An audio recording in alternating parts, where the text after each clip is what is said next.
joined now by Fox's senior judicial analyst, Judge Andrew Napolitano, a legitimate expert on the Bill of Rights. Judge, thanks so much for coming on. So I'm sorry to be fixated on this one question because I can't get it out of my mind. Is it possible in this country, under our system, the one we've lived under for 250 years, for a politician to say, I'm just not obeying the Constitution, explicit rights guaranteed there, and I'm going to take them away? How is that allowed? Well, it will be allowed if a politician believes he can get away with it because the public accepts the illusion of safety rather than the idea of liberty, for which many of our wars have been fought and many of our forebears have died in order to preserve the liberties, which now have been taken away by these politicians because they think they know what's better for us than we know for ourselves. They're not interested in choice.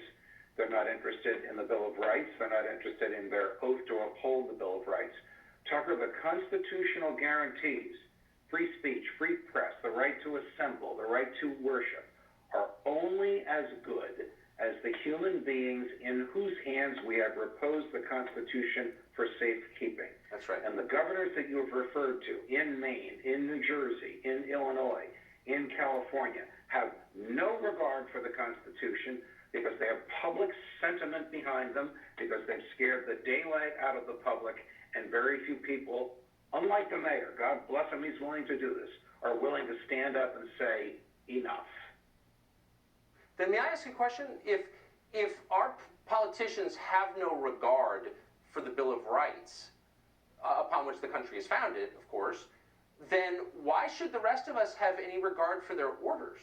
I mean, it's not their country. They don't own it. It's our country. So why are we obeying them if they're contravening our Bill of Rights? We have no obligation to obey them. Governors don't write the law and don't assess punishments. Only legislatures do. Every single one of the 50 governors in this state, in this country, has written new laws and assessed new punishment utterly and totally without authority to do so. Even if the state legislatures of the states of which they're the governors had authorized them to do it, that legislation would be invalid because, as you have pointed out, it directly contravenes guarantees in the Bill of Rights. And every one of those governors, when they became governor, took an oath not only to their state law and their state constitutions, but to the federal constitution as well, which includes the Bill of Rights. They have forgotten it. They've looked the other way. They are just interested in telling people how to live because they can get away with it.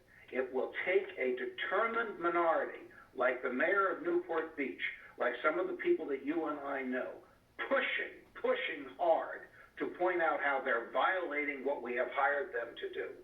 Because the majority is willing to accept this nonsense and believes it's the law. I go into a supermarket to buy a newspaper. The sign says, it's the law. You can't come in here without a mask. I said to the owner, you can tell me I have to wear a mask because you own this business. And if you think my not wearing a mask will harm your business, you have the right to keep me out. But there is no law that says I have to wear the mask. There's just the governor's musings and whims. That's all it is. I can't control myself. I've got to say shame on many of our religious leaders for following these illegitimate orders and taking the orders from the government. That's not what they should be doing, for sure.